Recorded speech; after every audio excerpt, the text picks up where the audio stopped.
you've heard from both Becky and Chris in Oxford and Lancaster about some of the good work they're doing. And they're both part of a scheme called Warm and Adapted Homes, which you'll have heard Becky mention, which is a scheme that we set up through Foundations Independent Living Trust.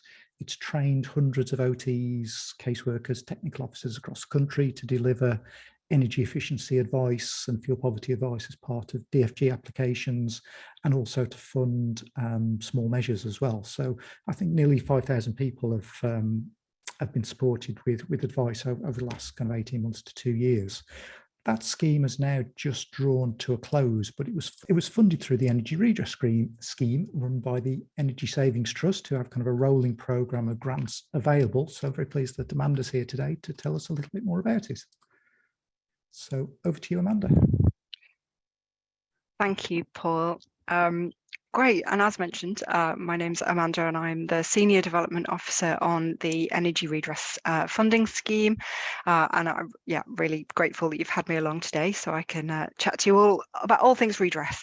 It is a fairly brief introduction to Energy Redress Scheme, but hopefully it might spark some ideas on how maybe you could get involved in the funding scheme itself. Happy to answer any questions at the end of the presentation, but I'll also provide the website details and contact details should you wish to sort of follow up with me after this session. So what is redress? We're a grant scheme that is managed by Energy Saving Trust on behalf of Ofgem. And we have been running the scheme for just over 4 years now, and we have the contract for a further 2 years with the possibility of extending that for another 2 years.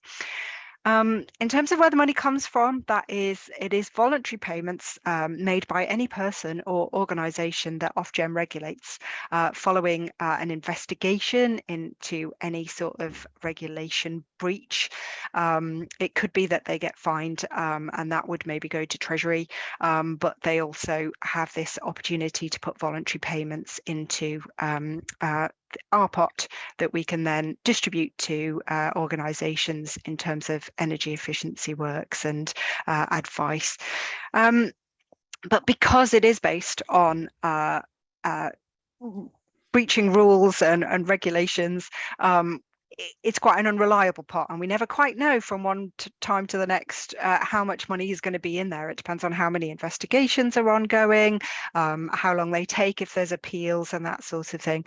So for that very reason, we review funding on a quarterly basis to have a look to see what is in the pot, and so can we run a funding scheme at that point, and what will be the details in terms of the total funding pot, the minimums and the maximums, and that sort of thing. And to access the funding, and the best way to find out all of the details of a funding round is to pre-register with the scheme, which is done on our website, which I'll provide at the end of the presentation. It's a quick and painless process. It just gives us the opportunity to conduct some due diligence tests just to check that organisations are sound and stable and can cope with our grant terms, which is that the grant pays quarterly in arrears. So it's important to note that upfront. We have 4 funding streams, all of which are energy focused. So we do have a small projects fund, a main fund, innovation fund, and a carbon emissions reduction fund, which we tend to call SURF. But we'll move on to the next slide where I'll explain about the scope of the funds. It can only cover Ofgem regulated areas, so we're talking about domestic energy use. Unfortunately, it can't stray into areas like benefits advice or applications or wider debt advice. It has to be really focused on sort of energy use. And it also, one of the key parts of the scheme rules are that redress can't benefit any person or company that pays into the scheme. And as you can imagine, a lot of the organisations that Ofgem regulates are the energy companies, so we can't benefit them in any way.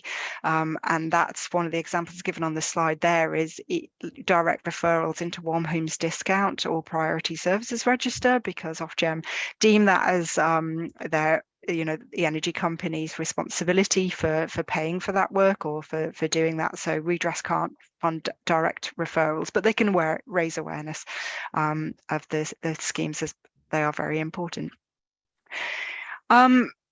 Another key thing really is that the main and the small projects fund is only open to registered charities and exempted housing associations. Now, that's not to say that I know of all the status of your organisations, but it is a lead organisation must either be a registered charity or a housing association. However, that's not to say that other types of organisations can't get involved in redress funding. And you could simply do that by being in a partnership. So as long as there is a registered charity, housing association that is the lead partner, you are more than welcome to be a named partner within the bid and can benefit in that way. The other key thing about the main and small projects fund is that any project must be solely focused on benefiting energy consumers in a vulnerable situation. And that definition of vulnerability is pretty broad. You can have a look at Ofgem's website to find more details on that, but it is in the broader sense. In terms of the Innovation and the Carbon Emissions Reduction Fund, that is open to a wider group of organisations, so registered charities and exempt housing associations, but also community interest groups, cooperative societies and community benefit societies, so different kind of community energy groups. That's been a more recent thing since about February, May time.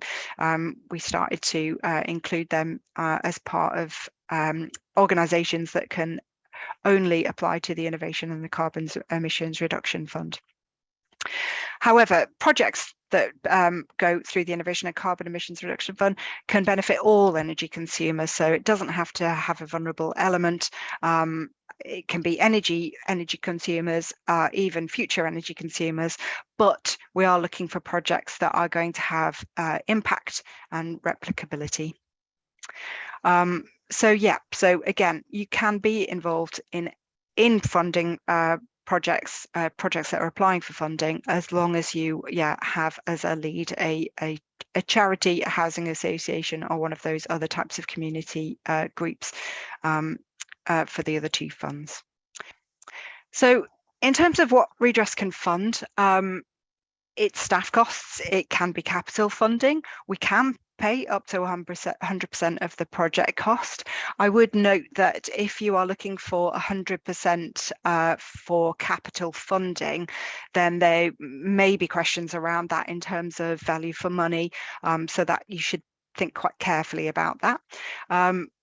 Any project coming under redress can only last up to a maximum of 24 months. And of course, again, it should be energy focused.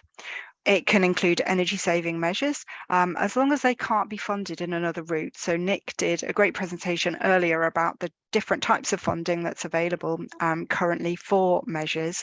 And unfortunately, it's one of Ofgem's key principles is that redress can't fund anything that can be funded in another way, so such as eco. However, as we're starting to see with more and more details coming out around Eco4, there are a lot of households that are starting to fall out of these kind of grant schemes, and there's a lot of measures that suddenly aren't being able to fund it through some of these. So where those holes exist, it's a great opportunity to come to redress to look for funding towards those measures, with that caveat, like I said, that if you're looking for 100% of funding for measures, that would impact your value for money, and isn't very replicable, because people can't, we can't keep funding 100% of measures. So it's worth having a look out there to see where you can mix and match funding. Crisis support is available. We are getting lots of questions at the moment in terms of emergency funding, voucher funding, crisis funding, whatever you want to call it. And we are able to provide that sort of support as long as that is part of a wider advice project. So we understand that people have imperative issues that must be dealt with ASAP, and they can't focus on anything else until that is done. But redress funding, generally speaking, we are looking for more sustainable long-term change for clients. So we do acknowledge it as part of a short-term, yes, here's some support to get you through the immediate, but what can we do now to help you elevate you out of the situation that you're in with longer term solutions? And we can also fund things like trialing new business models, developing new products or new services, or any kind of innovation in those areas. I mean, that is just a brief example. I mean, if you have an idea about a project, you are more than welcome to give us a call and talk it through and decide if it sort of fits with under the scope of redress. If I could give sort of any advice when it comes to sort of writing redress applications, it would be around the sort of following bullet points, and particularly if you are sort of looking at a partnership bid and you're looking to reach out to an organisation and you're looking to put in a sort of joint bid. Do make sure that your applications are sort of evidence-based. I have worked with home improvement agencies. I've been an energy advisor for longer than I care to mention in the Middlesbrough area, and I've worked quite closely with home improvement agencies, and I know the amazing work that you do and the massive difference that you make to the people and your clients. And I know that you as part of your work, you are collecting that evidence, that data, and even that qualitative information with the case studies and the thing and the quotes. So use all of that information that you have. It's really important to use that as a strong rationale for how your proposed project is going to work and work well. We're aware that there's a lot of work going on in the area around fuel poverty. Out of necessity, there is such a demand and a need for it at the moment, and that's going to increase as we head into this winter period. And we're really keen that redress doesn't sort of duplicate any of the great work that's sort of already underway. So we always encourage organisations who are registering with us and who are planning to submit an application to check with their local authority, their home improvement agency, their Citizens Advice Bureau, local groundwork and other environmental and energy-based sort of charities.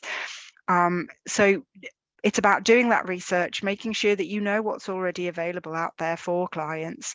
And if you know that, the project that we've got in mind, we are the best people to do this, then absolutely sort of go ahead. Just make sure that you've explained that within an application, that you've done that research, that you know of the other people around locally or nationally, and that you can work with them for the benefits of your clients, but that this project is best done by yourself. It's important to sort of make that really clear. It's also really important sort of in that area of sort of duplication / additionality that you show why you need redress funding. Is it that you've just lost some funding and that you aren't able to keep on the work that you've been doing, that's been really successful? Is it that this is new work that you're wanting to start up and you need to train up staff or volunteers and put them in place to be able to do this work? So make sure that you cover why you need the redress funding. And of course, ensure the project is good value for money. Each round is competitive, and so you are against lots of other projects who are looking to do sort of similar things. So make sure it's good value for money with clear outcomes, and that you have a robust way of monitoring the outcomes of the project so that you can demonstrate that it's been a success. And finally, we're really, really keen that best practice is shared across the sector, sort of the housing sector, the fuel poverty sector, and across sort of local authorities and health. So have a think about how you can share your learnings that you gain from the project. In terms of what we have funded, we've already funded 230 projects. This is a map from our website, so feel free to go on and have a look. It's always good to give you ideas about the sorts of projects that Redress will fund. We've allocated £48 million worth of projects so far to a wide variety of advice charities, environmental charities, housing associations, and different sort of support services. Also on our website is our guidance, which we update on a regular basis. And so that's 100% your first point of contact to have a look at that and read through and just make sure that any sort of ideas you have sort of fall within the scope of the fund. I just wanted to briefly sort of mention, because we have just closed a round and we are busy assessing, and we'll be announcing those projects sort of around December time. And we're really aware in the sector at the moment around this need for crisis funding and hardship funds. I think I actually even saw something in one of the questions or the chat about it in the session today. Again, it is something that we will look at as part of a redress funded project if it's part of a wider advice project and you're looking to provide longer term solutions. You would always have to include how much, lots of information about how it's going to be robustly managed, eligibility criteria, how you'll mitigate against fraudulent activity, that sort of thing. And then the other key thing that's coming up a lot is this idea about warm spaces and having somewhere where people can go that they can keep warm if they can't keep their own home warm. And again, this is something that we would consider, but only as part of a wider advice project. It's great that you can maybe provide heat for a couple of hours in a space, but then they've got to go back to their home. So as you're all really well aware. So yeah, and we can only pay for energy costs for a building that is directly associated with delivering of the redress project. And there's our contact details. So we have a redress team email that is monitored during office hours, and that's our website. We have social media accounts, as you would expect. So do have a look on those and keep up to date with everything that we're up to. But more than happy to answer sort of any questions that anyone has now.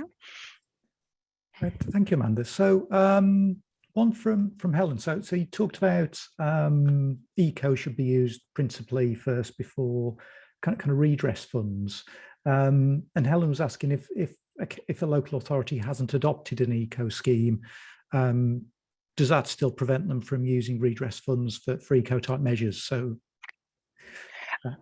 unfortunately, it does. Ofgem have been quite clear about this, and their rule is that if it comes within the scope of eco, then redress funds can't be used for it, and that doesn't matter whether there is an eco flex scheme in place or it's not being delivered in that geographical area. If it comes within the scope, unfortunately, redress can't fund it.